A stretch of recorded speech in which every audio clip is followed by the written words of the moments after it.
మనందరికీ క్యాలెండర్లు తెలుసు. తేదీలు, పండగలు చూసుకుంటాం. కానీ కొన్ని క్యాలెండర్లు ఇంతకంటే ఎక్కువే చేస్తాయి. అవి కేవలం తేదీనే చెప్పడమే కాదు, ఆ రోజును ఎలా గడపాలో కూడా మనకు దారి చూపిస్తాయి. అలాంటి ఒక అద్భుతమైనదే పంచాంగం. అసలీ పంచాంగం అంటే ఏంటి? మన జీవితంలో ముఖ్యమైన నిర్ణయాలు తీసుకోడానికి ఇది ఎలా ఉపయోగపడుతుందో ఈరోజు మనం వివరంగా చూద్దాం. ఈరోజు మనం ఏం తెలుసుకోబోతున్నామంటే ఫస్ట్ అసలు పంచాంగం అంటే ఏంటి, దాని తర్వాత దానికి ఆ పేరెలా వచ్చిందో తెలిపే పంచ అంగాలు అంటే 5 ముఖ్యమైన భాగాలేంటో చూద్దాం. ఆ తర్వాత రోజులో మంచి టైం చెడ్డ టైం ఎలా లెక్కేస్తారో తెలుసుకుందాం. అలాగే సూర్యుడు చంద్రుడి స్థానాలు ఎందుకంత ముఖ్యమో చూసి చివరగా ఇదంతా మన జీవితానికి ఒక గైడ్లా ఎలా పనిచేస్తుందో మాట్లాడుకుందాం. సరే, మొదలు పెడదాం. అసలు పంచాంగం అంటే ఏమిటి? సింపుల్గా చెప్పాలంటే ఇది కేవలం క్యాలెండర్ మాత్రమే కాదు. ఇది ఒక రకంగా మన రోజు కోసం తయారు చేసిన ఒక కాస్మిక్ వెదర్ రిపోర్ట్ లాంటిదన్నమాట. అంటే ఆ రోజు గ్రహాల కదలికలు ఎలా ఉన్నాయి, ఏ సమయం అనుకూలంగా ఉంది, ఏది కాదు అని చెప్పే ఒక గైడ్. ఉదాహరణకి డిసెంబర్ 11, 2025 తేదీని తీసుకుందాం. ఆ రోజు పంచాంగం చూస్తే అది కేవలం తేదీని, వారాన్ని చెప్పి ఊరుకోదు. ఆ రోజు ఆకాశంలో గ్రహాలు, నక్షత్రాలు ఏ స్థితిలో ఉన్నాయి, వాటి ప్రభావం ఎలా ఉండబోతోంది అనే పూర్తి చిత్రాన్ని మన ముందుంచుతుంది. చెప్పాలంటే ఆ రోజుకున్న ఎనర్జీని అర్థం చేసుకోవడానికి ఇదొక తాళం చెవిలాంటిది. ఈ పంచాంగం అనే పదంలోనే దాని అర్థం దాగి ఉంది. ఇది సంస్కృత పదం. పంచ అంటే 5, అంగమంటే భాగాలు, అంటే 5 భాగాలు కలిసింది అని అర్థం. ఈ 5 అంగాలే పంచాంగానికి ఆయువు పట్టు. సరే, ఇంతకీ ఆ 5 అంగాలేంటో ఇప్పుడు చూసేద్దాం.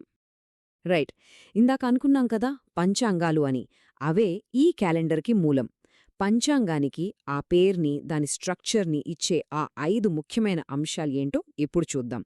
ఇవి పంచాంగానికి గుండెకాయలాంటివి. మొదటది తిథి. తిథి అంటే చంద్రదినం. అంటే చంద్రుడి దశను బట్టి దీన్ని లెక్కిస్తారు. మన పండగలు, వ్రతాలు, పూజలు ఇవన్నీ తిథి ప్రకారమే నిర్ణయిస్తారు కదా. ఉదాహరణకి ఈరోజు సాయంత్రం 6:44 వరకు సప్తమి తిథి ఉంది. అంటే ఇది 7వ చంద్రదినమన్నమాట. ఇక రెండవది వారం. ఇది మనందరికీ బాగా తెలిసిందే. ఆదివారం నుంచి శనివారం వరకు. ఈరోజు గురువారం, అంటే బృహస్పతికి సంబంధించిన రోజు. మూడోది నక్షత్రం. ఇది చాలా చాలా ముఖ్యం. నక్షత్రం అంటే ఆ రోజు చంద్రుడు ఏ నక్షత్ర మండలంలో, అంటే ఏ కాన్స్టలేషన్లో ప్రయాణిస్తున్నాడో చెప్పేది. ఉదాహరణకు ఈరోజు ఉదయం 8:05 వరకు చంద్రుడు మఖా నక్షత్రంలో ఉన్నాడు. నాలుగోది యోగం. ఇది కొంచెం టెక్నికల్ అనిపించొచ్చు, కానీ సింపుల్గా చెప్పాలంటే ఆకాశంలో సూర్యుడు, చంద్రుడు ఉన్న పొజిషన్స్ను కలిపి చేసే ఒక లెక్క ఇది. ఈ లెక్క ఆధారంగా ఆ రోజు యోగమేంటో చెప్తారు. ఈ రోజుకి అది సాయంత్రం 5:11 వరకు విష్కంభం అనే యోగం. చివరగా 5వ అంగం కరణం. ఇందాక మనం తిథి గురించి మాట్లాడుకున్నాం కదా. ఆ తిథిలో సగభాగాన్నే కరణమంటారు. అంటే ఒక తిథిలో 2 కరణాలుంటాయన్నమాట. ఈరోజు ఉదయం 6:57 వరకు భద్ర, ఆ తర్వాత భవకరణం నడుస్తుంది. సో ఈ 5 తిథి, వారం, నక్షత్రం, యోగం, కరణం ఇవన్నీ కలిస్తేనే ఆ రోజు యొక్క పూర్తి ఖగోళ చిత్రం మనకు తెలుస్తుంది. సరే, ఈ 5 అంగాల గురించి తెలుసుకున్నాం. మరి ఈ సమాచారంతో ఏం చేస్తారో, దీన్ని ఉపయోగించి ఒకరోజులో ఏది మంచి సమయం, ఏది కాదు అని ఎలా నిర్ణయిస్తారో ఇప్పుడు చూద్దాం. ఇదంతా విన్నాక మనందరి మదిలో ఒకే ప్రశ్న మెదులుతుంది. ఓకే, ఇదంతా బాగుంది, కానీ నేను ఒక మంచి పని మొదలుపెట్టాలంటే కరెక్ట్ టైం ఏది అని. కరెక్టే కదా? ఆ ప్రశ్నకు సమాధానమే పంచాంగంలో దొరుకుతుంది. ఒక రోజులో వేరువేరు టైం స్లాట్స్ ఉంటాయి. ఇక్కడ చూడండి, ఒకవైపు అమృతకాలం లాంటి శుభ సమయాలున్నాయి.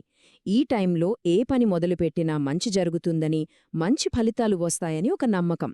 ఇక మరోవైపు రాహుకాలం, యమగండం, దుర్ముహూర్తం లాంటివి.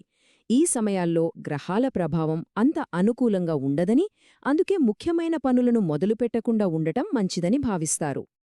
ఈ మంచి చెడు సమయాలే కాకుండా పంచాంగం మనకు ఆ రోజు యొక్క పెద్ద చిత్రాన్ని కూడా చూపిస్తుంది. ఇందులో ముఖ్యమైనవి సూర్య చంద్రుల స్థానాలు. ప్రతిరోజు సూర్యుడు ఒక రాశిలో, చంద్రుడు ఒక రాశిలో ఉంటారు. పంచాంగం దీని కూడా స్పష్టంగా చెప్తుంది. ఉదాహరణకు, ఈరోజు సూర్యుడు వృశ్చిక రాశిలో, చంద్రుడు సింహరాశిలో ఉన్నారు. ఈ పొజిషన్స్ అనేవి మన వ్యక్తిగత జాతకాల మీద కూడా ప్రభావం చూపిస్తాయని నమ్ముతారు. ఇన్ని లెక్కలు వేస్తున్నారు కదా, తిథి, నక్షత్రం, రాహుకాలమని. మరి వీటన్నింటికీ బేసేంటి, ఆధారమేంటి? అదే సూర్యోదయం, సూర్యాస్తమయం. ఆ రోజు సూర్యుడు ఎప్పుడు ఉదయిస్తాడు, ఎప్పుడు అస్తమిస్తాడు అనే ఈ 2 టైమింగ్సే పంచాంగంలోని మిగతా అన్ని లెక్కలకు పునాది. ఇక్కడ్నుంచే అన్నీ మొదలవుతాయి. సరే, ఇప్పటిదాకా మనం పంచాంగంలోని ఒక్కో భాగాన్ని విడివిడిగా చూశాం. ఇప్పుడు వీటన్నింటినీ కలిపి చూద్దాం. అసలు పంచాంగం అంతిమంగా మనకు ఏం చెప్పాలనుకుంటోంది, దాని ప్రాముఖ్యత ఏంటో అర్థం చేసుకుందాం. చూడండి, పంచాంగమనేది కేవలం కొన్ని నంబర్సు, టైమింగ్స్ ఉన్న పుస్తకం కాదు. అది మన జీవితంలో ఒక భాగం.